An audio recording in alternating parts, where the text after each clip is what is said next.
Et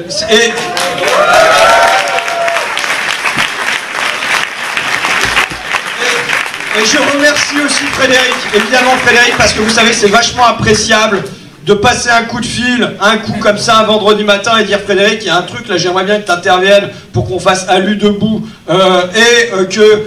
bien que, vous savez, les universitaires, des fois, ils n'osent pas trop se mouiller et tout ça, là, c'est oui tout de suite, c'est franco, on y va, on avance et c'est super, quoi, voilà.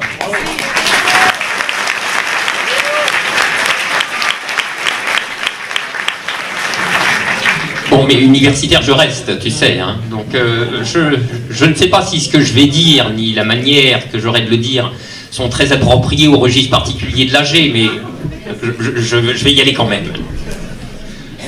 Et d'abord, en commençant par noter que c'est une circonstance très particulière, tout de même.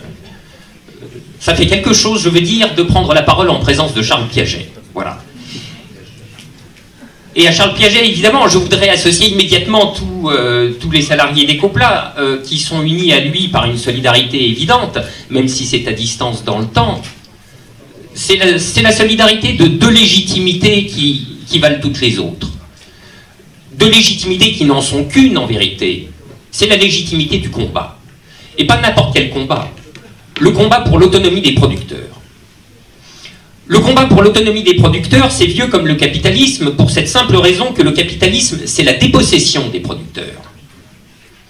Et non seulement ce combat n'a rien perdu de sa pertinence aujourd'hui, mais il prend même une acuité particulière maintenant qu'il est visible de tous, combien sont nuisibles les dépossesseurs, ceux qui s'arrogent le droit de diriger les autres et de capter le produit du travail des autres. Ils sont d'abord nuisibles par une nécessité de système, la nécessité du capitalisme financiarisé, qui ne connaît plus que les contraintes, que les critères de la rentabilité actionnariale, et qui finit par censurer à tour de bras les projets d'investissement quand ceux-ci ne passent pas la barre de la rentabilité exigée par les actionnaires. Si bien qu'on a un capitalisme des dits investisseurs, mais qui est un capitalisme en réalité qui n'investit plus.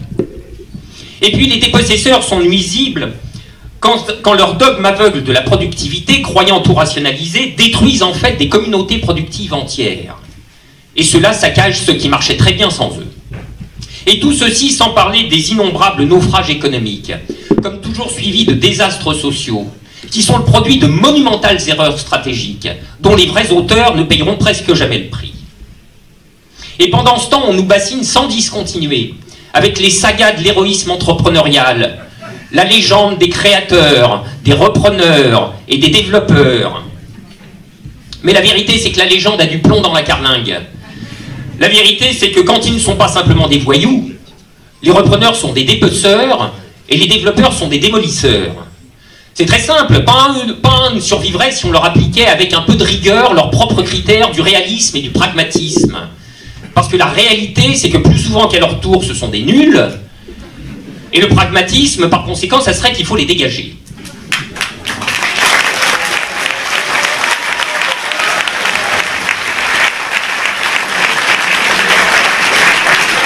Alors, si c'est au nom de leur rationalité et de leurs compétences que ces dirigeants se sentent légitimes à diriger, c'est-à-dire à écarter tous ceux qu'ils dirigent du travail de direction, nous avons manifestement sous le nez comme le tableau d'un grand désordre, et peut-être même d'une parfaite imposture.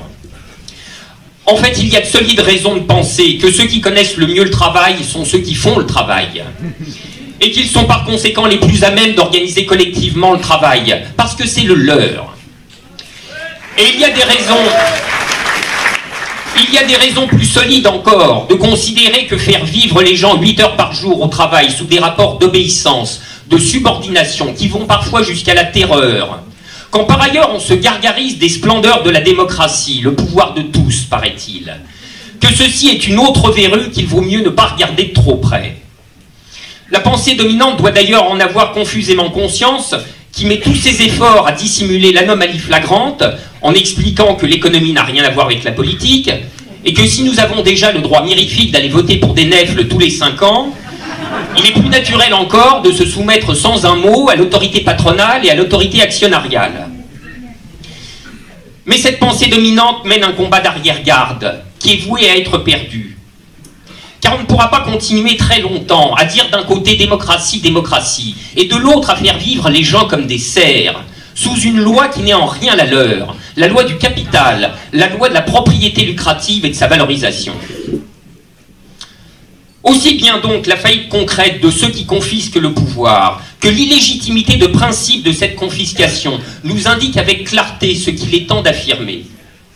Il est temps d'affirmer, ou plutôt de réaffirmer, cette vérité toute simple, que si la production est collective, alors elle est nécessairement l'affaire du collectif.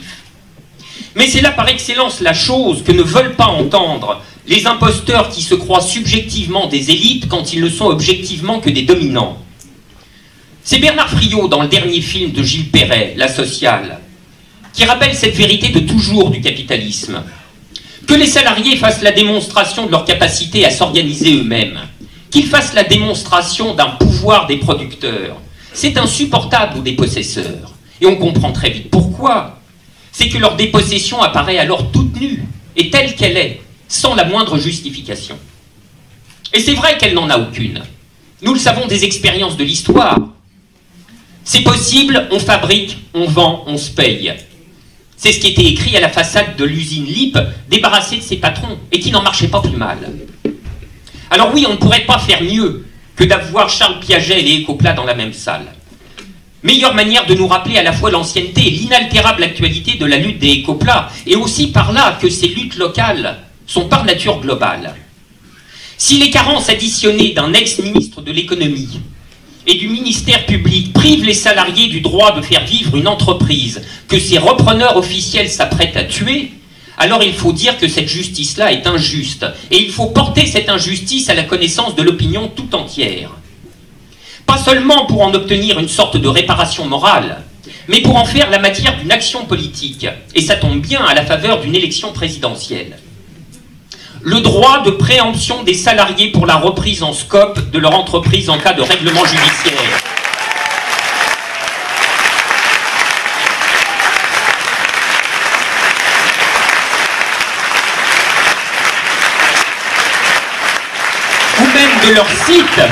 Ou même de leur site en cas de fermeture, et la création d'un organisme financier spécialisé, chargé d'assister systématiquement toutes ces reprises quand elles peuvent être viabilisées. Voilà ce dont Écoplat pourrait devenir le nom. Et d'ailleurs, au train où va le capitalisme financiarisé, qui enchaîne les foirades et ferme à tour de bras, l'économie française pourrait être couverte de scopes en moins de temps qu'il en faut pour le dire. Et puisqu'un nombre sans précédent d'artistes s'agitent sur la scène de la pantomime présidentielle, pourquoi ne pas les interpeller systématiquement à propos d'une future loi Écoplat? On verra bien alors qui dit quoi. On verra en particulier ce qu'en dit celui qui, alors ministre en charge, et qui n'y avait pas trouvé à ouvrir le dossier, et qui désormais candidat, ignorant de toute vergogne, n'hésite pas à se présenter comme l'homme du travail, du progressisme, et même de la révolution. Dévoiement des mots auxquels les médias donnent leur bénédiction, médias dont on ne sait plus à ce stade de la servilité, de la inconscience ou de la simple bêtise, ce qui les conduit en premier. En tout cas, je m'adresse maintenant aux Écoplats. Vous vous trouvez aujourd'hui, et vous le savez d'ailleurs, à la croisée des chemins, à votre point de quitte ou double. Alors je sais que les conseilleurs ne sont pas les payeurs, et que c'est vous qui êtes en première ligne. Mais d'abord, il s'agit de ne pas vous y laisser.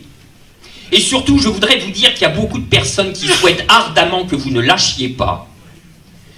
Comme LIP en son temps, l'affaire Écoplat n'est pas l'affaire que des Écoplats, c'est l'affaire du salariat tout entier.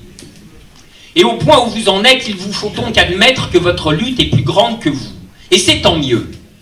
Car les luttes dans l'histoire ne se sont jamais gagnées en déposant gentiment des réclamations sous pli ou en remplissant la boîte à suggestions. Elles se sont gagnées par l'audace de leur action, l'universalité de leur cause et la force du nombre. L'audace de l'action à déterminer, c'est l'objet même de la réunion de ce soir. L'universalité de la cause, elle est entendue. Au travers de votre expérience particulière, il s'agit du droit élémentaire, général et irréfragable des producteurs associés de faire vivre l'entreprise qui les fait vivre. Quant à la force du nombre, C'est notre affaire à nous, qui sommes à vos côtés. Si nous avons une responsabilité minimale, c'est celle d'organiser autour de vous la protection du nombre. Alors je regarde cette salle et je me dis que ça n'est pas si mal parti. J'en tire une conséquence, c'est-à-dire j'espère davantage qu'un vœu pieux, et cette conséquence, c'est longue vie à Ecopla.